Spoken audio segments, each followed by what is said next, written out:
Qui va succéder à Donald Kaberuka, président sortant de la Banque africaine de développement? La réponse attendue ce jeudi. En ce moment même se tient une séance de travail du Conseil des gouverneurs.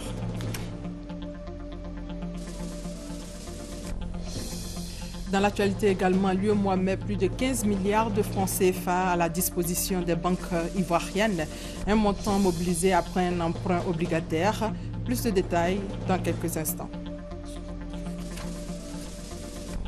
Au Nigeria, Buhari, le nouveau président, prend officiellement fonction demain vendredi.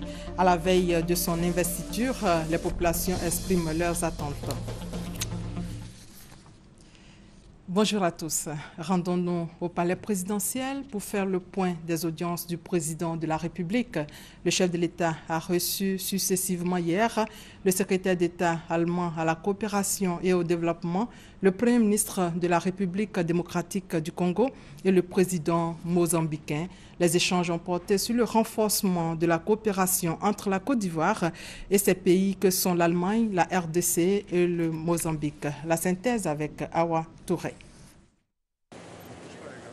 Le président de la République Alassane Ouattara et son homologue mozambicain Filipe Nyusi ont abordé des questions d'intérêt commun aux deux pays. La Côte d'Ivoire, pour le président Filipe Nyusi, est un bon exemple en Afrique, raison pour laquelle il entend renforcer ses relations de coopération avec ce pays. Nous tenons à féliciter ce pays qui jouit de la stabilité et de la paix. Et c'est un très bon exemple en Afrique, parce que c'est un pays qui connaît une stabilité véritable. Et nous voudrions également féliciter le pays et souhaiter bonne chance pour les élections qui vont se tenir le 25 octobre. Et nous espérons que tout le processus va se dérouler dans de très bonnes conditions et qu'une fois encore, nous allons rencontrer Monsieur le Président pour parler encore d'un certain nombre de sujets qui nous intéressent, qui intéressent les deux pays, en particulier en matière de développement. Nous savons que la Côte d'Ivoire est un exemple dans le domaine agricole, dans le domaine de l'éducation. Nous allons échanger également dans le domaine des hydrocarbures. Donc voilà, nous souhaitons très bonne chance à la Côte d'Ivoire. Le Premier ministre de la République démocratique du Congo, Matata Ponyo Mapon, a pour sa part indiqué avoir transmis un message de fraternité et de félicitations du président Joseph Kabila au président de la République Alassane Ouattara. L'Afrique tout entière suit de très près la reprise économique significative de la Côte d'Ivoire et le replacement, en tout cas en tête d'affiche de la Côte d'Ivoire dans la sous-région. Le chef de l'État de la République démocratique du Congo m'a chargé de renouveler sa vision d'avoir une relation stratégique entre la Côte d'Ivoire et la République démocratique du Congo. Et là-dessus, nous pouvons vous rassurer que nous avons reçu une réponse très très favorable. Le renforcement de la coopération entre la Côte d'Ivoire et l'Allemagne, notamment dans le secteur de la santé, était au centre des échanges entre le président de la République Alassane Ouattara et le secrétaire d'État allemand à la coopération et au développement, gouverneur de la Banque africaine de développement pour l'Allemagne, Thomas Silberhorn. La coopération entre l'Allemagne et la Côte d'Ivoire a 40 ans d'existence et depuis l'accession à la présidence du président Ouattara, nous avons pu relancer cette coopération d'une façon dynamique et progressive. Nous sommes conscients du fait à quel point il est important d'assurer des investissements durables dans le domaine de la santé, notamment dans les infrastructures et les systèmes de santé. Et il n'a pas échappé à l'attention internationale à quel point la Côte d'Ivoire a été efficace dans la prévention de l'extension de l'épidémie d'Ebola dans le pays, puisqu'on n'a connu aucun cas ici. Et c'est dans ce sens-là qu'il faut poursuivre. La République fédérale d'Allemagne va investir en 2015 5 millions d'euros pour la poursuite de son programme VIH-Sida et en 2016 15 millions d'euros pour un nouveau programme commun. Vous le savez, il se tient ici même à Abidjan depuis 4 jours les assemblées annuelles de la BAD, la Banque africaine de développement, qui veut définir un cadre directeur pour une politique progressive d'appui au secteur de l'assurance. La question était hier au cœur d'un déjeuner débat. Michel Digré. Ils sont la crème du secteur des assurances en Afrique. Le temps d'un panel, leurs expertises sont mises à contribution pour booster ce secteur encore inaccessible à plusieurs couches de la population. Les marchés d'assurance se sont concentrés essentiellement sur l'assurance des entreprises. Et quand ces compagnies-là se sont intéressées aux particuliers, ça a été essentiellement l'assurance des hauts revenus, de temps en temps l'assurance des cadres moyens, et on a délaissé la plus grande partie de la population, qui est constituée essentiellement de secteurs informels et de la population paysanne. Pour améliorer l'accès à l'assurance et redynamiser ce secteur, la Banque africaine de développement veut définir un cadre directeur pour une politique d'appui au secteur de l'assurance.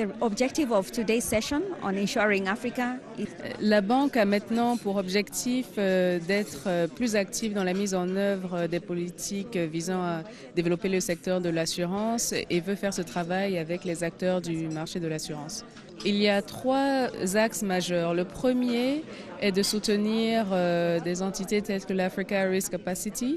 Le deuxième est de travailler sur le taux de pénétration et l'accès, le volume. Le dernier axe est donc la mise en place de réglementations qui permettraient notamment à travers les nouvelles technologies, de promouvoir de nouveaux produits dans le secteur de l'assurance. And 3 is a regulatory environment.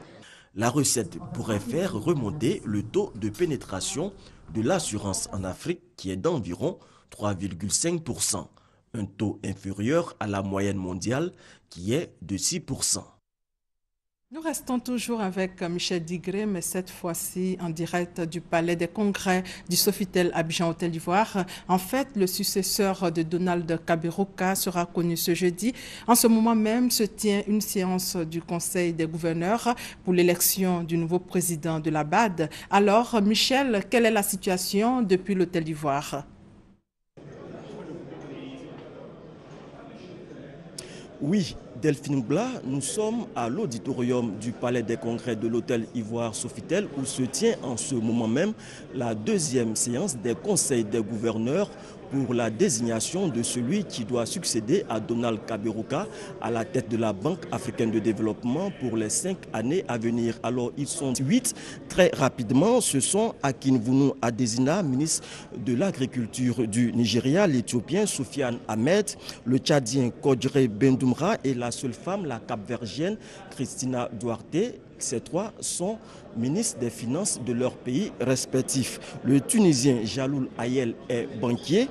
Thomas Sakala du Zimbabwe est ancien vice-président de la Banque africaine de développement. Il est à la retraite. Le Malien Boubacar Sidibé est vice-président de la Banque islamique de développement. Et enfin, le Sierra-Léonais Samoura Kamara est ministre des Affaires étrangères de son pays. Ces 8 candidats donc devront exposer pendant 10 minutes sur leur vision, la vision qu'ils ont pour l'institution financière. Après quoi, ils seront soumis pendant une vingtaine de minutes à des questions. Un questionnaire de 24 questions a été élaboré à cet effet et chaque candidat aura droit à 3 questions tirées au sort. Alors Michel, 8 candidats sont donc en lice pour la présidence de la BAD. Comment se déroule le vote ? Oui, Delphine Bla, il faut dire que le mode de désignation du président de la Banque africaine de développement est assez complexe. Les gouverneurs, ils sont au nombre de 80, votent pour chacun des 8 candidats. Il est organisé un scrutin de 5 tours au maximum. Après chaque tour, le candidat ayant reçu le moins de voix se retire. Est déclaré vainqueur celui qui aura réussi à réunir la majorité absolue des voix des pays africains et l'ensemble des voix. Quand on dit l'ensemble des voix, c'est le cumul des voix des pays africains et celle des pays non régionaux qui sont entre autres l'Argentine, les États-Unis, la Chine. Après donc ce vote, si aucun candidat n'a la majorité absolue, un autre round se tiendra cet après-midi ici à vos calculettes. Donc, à vous, Delphine Blas. Merci Michel pour toutes ces informations. Tous les yeux sont donc rivés vers le palais des congrès du Sofitel Abidjan au Côte d'Ivoire, d'où la fumée blanche désignant le nouveau président de la BAD devra peut-être sortir ce jeudi.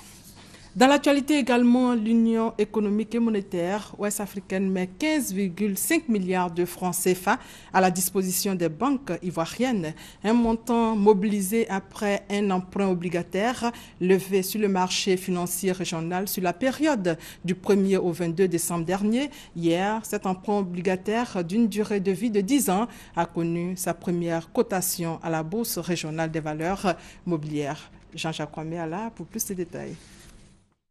Sur 15 milliards attendus sur le marché financier, la Caisse régionale des refinancements hypothécaires de l'Union économique et monétaire ouest-africaine UEMOA a finalement levé 15,5 milliards de francs CFA. La Côte d'Ivoire est en tête des souscripteurs avec 40%. Si cette donne confirme la crédibilité de la signature de l'institution, elle vient booster l'offre des banques commerciales pour les prêts d'accès au logement en faveur des ménages. Ce que les ménages peuvent en attendre, c'est l'accès à des prêts de longue durée à taux compétitif auprès de leur banque. Elles ne s'en rendent pas compte déjà, mais elles ne s'en rendent pas compte encore, mais c'est ce que nous faisions depuis 2012.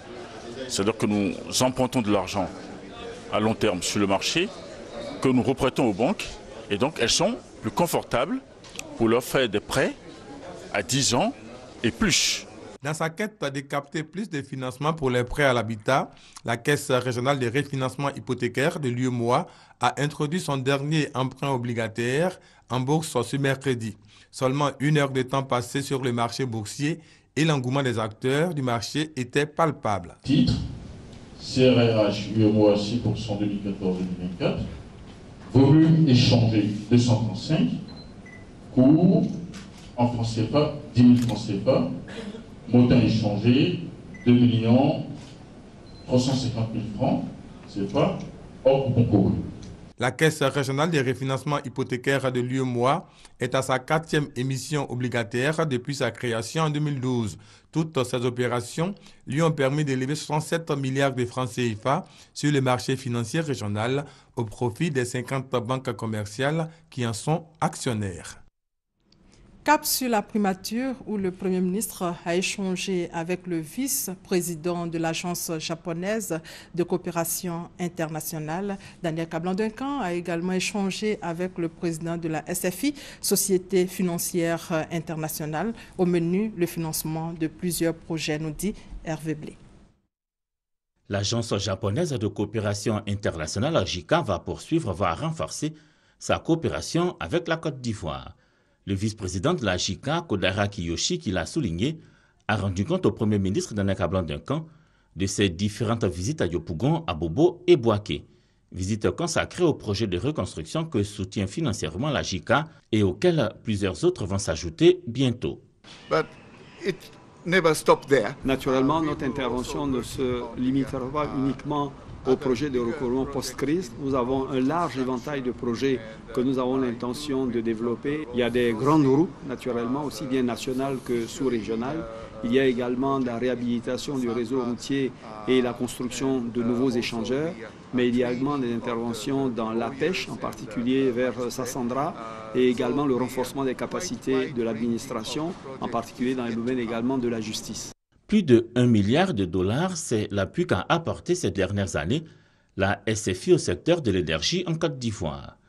De cet appui et de bien d'autres qu'apporte ou va apporter la SFI à la Côte d'Ivoire, il a été question au cours des échanges qu'a eu le Premier ministre Daniel Kablan-Duncan avec le président de la Société financière internationale, Jean-Philippe Prosper.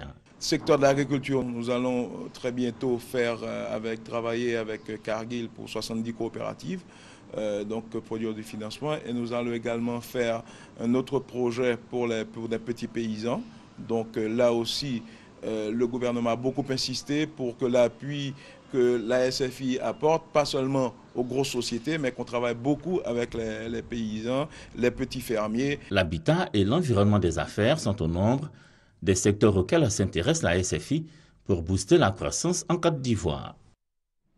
L'actualité, c'est aussi les élections en Côte d'Ivoire. Il faut dire que c'est dans moins de 5 mois. À cet effet, la Commission électorale indépendante organise une série de rencontres d'échanges avec les différents secteurs de la société civile, des partis et groupements politiques. La CEI a échangé avec les chefs coutumiers et guides religieux sur la révision de la liste électorale. Elias Adou et Sylvie Tourin. Un tour sur le site de la Commission électorale indépendante pour s'assurer de son inscription sur la liste électorale. Le nom de Kodjo Mokejan y figure bel et bien. Le chef coutumier pourra donc exercer son droit de vote aux prochaines élections. Mais pour ceux dont les noms n'y sont pas inscrits, c'est encore possible. Ils pourront se faire enrôler à l'occasion de la révision de la liste électorale. C'est dans cette optique que le bureau de la CEI a eu une rencontre avec les chefs coutumiers et guides religieux. Le président Youssouf Bakayoko a sollicité l'implication des têtes couronnées dans la sensibilisation des communautés qu'elles dirigent. Les guides religieux, comme les chefs traditionnels, peuvent nous aider dans ce sens. Ils peuvent nous aider en parlant dans leur lieu de culte. Ils peuvent nous aider en parlant aux citoyens qui leur font confiance et qui les ont désignés comme des chefs. Et nous comptons sur eux pour que cette élection qui arrive soit une élection véritablement démocratique.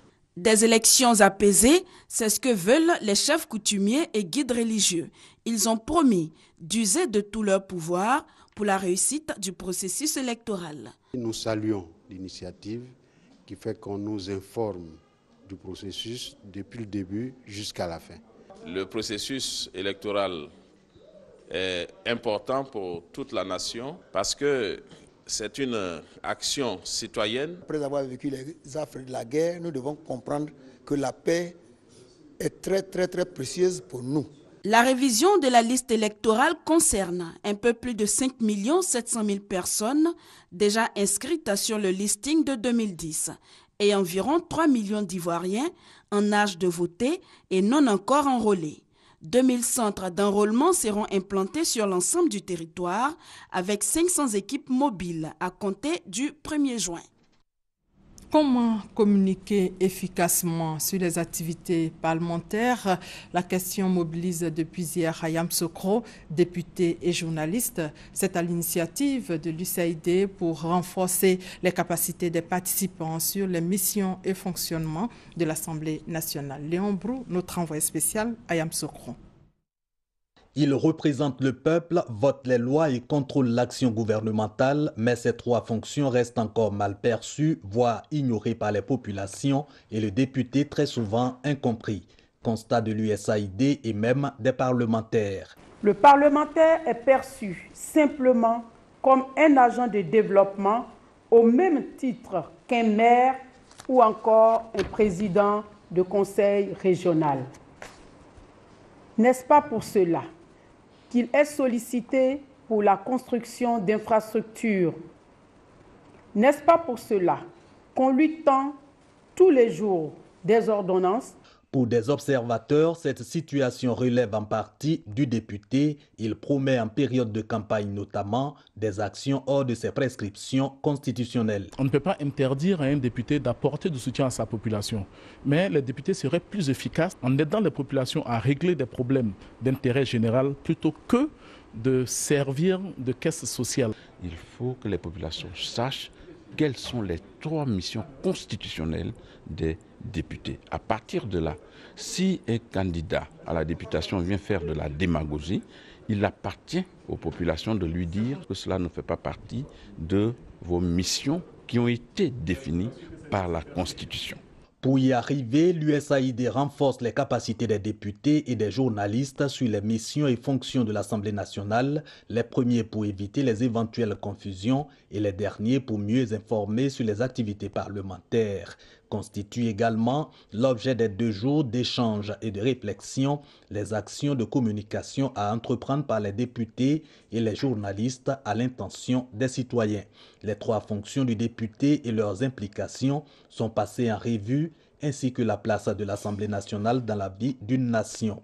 Deuxième institution de la République, la communication autour des activités parlementaires s'impose en tant qu'exigence démocratique et de transparence. Sachez également qu'à Yamoussoukro, la 23e session de l'Assemblée régionale Afrique de l'APF, l'Assemblée parlementaire de la francophonie s'ouvre ce jeudi et ce jusqu'au 30 mai à la Fondation Félix Houphouët-Boigny. Pour la victoire du candidat du RHDP, Alassane Ouattara, en octobre prochain, l'association Baraka Lumière a investi sa présidente nationale, l'objectif étant de mobiliser les membres de l'association et les militants. Chris Diomandé et Abou Sanogo. L'association Baraka Lumière, mobilisée pour la réélection du président Alassane Ouattara en octobre prochain. Voilà l'objectif de cette association composée essentiellement de femmes. Sarah Massandje Touré a été investie à la tête de ce regroupement. Elle a rendu un hommage au président de la République Alassane Ouattara pour ses actions. Au nom du président de l'Assemblée nationale, Mariam Traoré a exhorté les membres de l'association à œuvrer dans le sens du vivre ensemble prôné par le chef de l'État Alassane Ouattara. Pour atteindre son objectif, l'association Baraka Lumière a intentionné toutes les communes du district d'Abidjan et les villes de l'intérieur pour sonner la mobilisation autour du candidat du RHDP, Alassane Ouattara. Dans le cadre de ses activités en faveur de la paix, l'Association ivoirienne pour les Nations Unies a installé une cellule d'écoute et de dialogue à Yamoussoukro. Il s'agit de contribuer à la promotion de la paix et de la réconciliation, mais aussi prévenir les conflits à 5 mois des élections présidentielles en Côte d'Ivoire. Kone Pagassoro. Dans quelques mois, la Côte d'Ivoire organisera les élections présidentielles. L'Association ivoirienne pour les Nations Unies, AINU, entend contribuer au succès de ces élections. À cet effet, les responsables de cette structure procèdent à l'installation des cellules d'écoute et de dialogue. La première est celle du district autonome de Yamoussoukro. Sa mission, prévenir et gérer les conflits, mais aussi sensibiliser les populations sur l'importance de la paix et de la réconciliation. L'installation de la cellule d'écoute et de dialogue du district autonome de Yamoussoukro, qui à terme, je suis persuadé, va permettre à notre pays de faire encore un saut qualitatif dans la consolidation de la paix. Jean-Richard Niago, président de l'Association ivoirienne pour les Nations Unies, a exhorté la cellule d'écoute et de dialogue du district autonome de Yamoussoukro à travailler avec toutes les populations sans distinction. Message bien perçu par la cellule. Nous pouvons vous assurer que nous agirons conformément à notre cahier des charges en étant de bons et fidèles interlocuteurs pour la promotion des actions de la paix auprès des populations de Yamoussoukro. L'AINU, en plus de la cellule d'écoute et de dialogue du district autonome de Yamoussoukro, envisage d'installer d'autres cellules sur tous les territoires nationaux dans les jours à venir. Dans le domaine de l'agriculture, les travailleurs du secteur de la canne à sucre, du Hambol et du Tchologo en fête pour avoir produit plus d'1 million de tonnes de canne à sucre. Cérémonie en présence du ministre Dosso Moussa. Kader Sogodogo pour plus de détails. L'économie ivoirienne peut compter sur le regain d'activité dans le secteur de la canne à sucre. L'État de Côte d'Ivoire, en privatisant ce secteur en 1997, avait pour objectif de le rendre plus dynamique. Cette année, la production a dépassé toutes les prévisions. 1 034 000 tonnes de canne à sucre. La fête de fin de campagne, comme le veut la tradition, est une occasion de faire passer la dernière remorque de canne et de célébrer les travailleurs les plus méritants. Le ministre d'État, ministre de l'Emploi, des Affaires sociales et de la formation professionnelle, Moussa Dosso, était présent pour saluer cette performance. Dans le gouvernement du président Alassane Ouattara, le mérite a besoin d'être célébré et c'est ce que je suis venu faire encore une fois en m'adressant à cette population active qu'aujourd'hui l'État de Côte d'Ivoire a eu raison de privatiser. 314 travailleurs ont été décorés pour leur acharnement au travail. Des travailleurs fiers de cette reconnaissance de l'État de Côte d'Ivoire. Mais je suis surtout content pour l'ensemble de nos 300 et quelques travailleurs que nous décorons aujourd'hui et qui là, c'est la reconnaissance de l'entreprise du travail qu'ils ont produit depuis. Beaucoup de souffrance, d'encaissement, mais aujourd'hui nous sommes en joie. La fête de la canne à sucre a été une occasion pour apprécier certaines notes du riche patrimoine culturel ivoirien. Les régions du Hambal et du Tchologo ont tout simplement fêté. En santé, le ministère de la Santé et de la lutte contre le sida a initié une journée de consultation gratuite du cancer. Plusieurs spécialistes américains sont là pour opérer des patients. Patricia Omouetia. En Côte d'Ivoire, il y a un peu plus de 12 000 cas de cancer. 30 femmes sur 100 000 sont potentiellement atteintes du cancer du sein chaque année dans notre pays.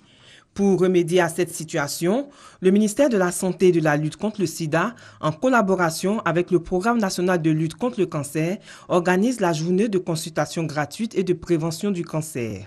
Une journée positive puisque de nombreuses personnes sont venues, certaines déjà malades du cancer et d'autres juste pour savoir. Quand j'ai touché quelque part, je vois que une petite boule. J'ai touché ici. C'est un peu ici. Je dis, bon, je vais venir voir. Peut-être que c'est un cancer, peut-être que c'est quelque chose. Si c'est autre chose aussi, on ne sait pas. Une journée de sensibilisation qui a mobilisé des médecins, tous des volontaires venus pour mieux informer la population sur le cancer, un mal qui progresse en Côte d'Ivoire. On a trouvé des personnes qui sont venues parce qu'elles avaient des douleurs au sein, sans forcément avoir de boules dans le sein. Il y avait des personnes aussi qui avaient des boules. On les a rassurées en leur disant que ce n'est pas forcément un cancer, mais on ne sait jamais, il faut faire des examens. Il y a des patients qui ont un cancer déjà connu et qui sont venus pour des orientations sur leur traitement. On attendait pour la journée d'aujourd'hui au moins 50 personnes. À 11h30, on était déjà à 43 personnes. Lorsqu'une personne de plus de 30 ans présente des troubles qui persistent dans la durée, c'est-à-dire même au-delà de 3 mois, il faut systématiquement consulter. Et cette consultation va être suivie d'explorations complémentaires. Pour cette journée de consultation et de dépistage, on a enregistré de nombreux cas de cancer du sein. Ensuite, celui du foie et de la prostate. Après le cancer, parlons de la lutte contre le paludisme. La deuxième phase de distribution de moustiquaires imprégnés pour la campagne 2014-2015 est lancée depuis hier. Pendant 5 jours, ce sont 4 millions de moustiquaires imprégnés qui seront distribués dans le district sanitaire d'Abidjan. Guillaume Zéré et Herman Yamien. Le paludisme, première cause des consultations dans nos hôpitaux, un véritable problème de santé publique en Côte d'Ivoire. Et pour faire face à ce fléau, le ministère de la Santé et de la lutte contre le sida a élaboré des stratégies, parmi lesquelles la campagne de distribution gratuite des MILDA, les moustiquaires imprégnés d'insecticides à longue durée d'action. Un véritable soulagement pour la population pour qui ni la foule encore moins les bousculades n'ont été un obstacle à cette première journée comptant pour la deuxième phase de distribution. Je suis très heureuse. Je suis contente même. Parce qu'il y a trop de moustiques. Ça va éviter d'avoir le paludisme. Pour les enfants aussi. Ils vont éviter aussi d'avoir le paludisme. Comme ici à Koumassi Campement et à Yopougon-Jesco, ce sont 4 millions de moustiquaires imprégnés qui seront distribués dans les 2 régions sanitaires d'Abidjan. Les autorités ont pris la pleine mesure de la gravité de la situation et elles entendent faire au mieux pour protéger la population au cours de cette phase. Donc au cours de notre intervention, on a essayé de donner les bienfaits de se coucher sous les moustiquaires. Et on a fait sentir à la population le but même de cette distribution. Cette deuxième phase de la deuxième campagne de distribution des moustiquaires imprégnés, lancée ce 27 mai, va se poursuivre jusqu'au 2 juin prochain.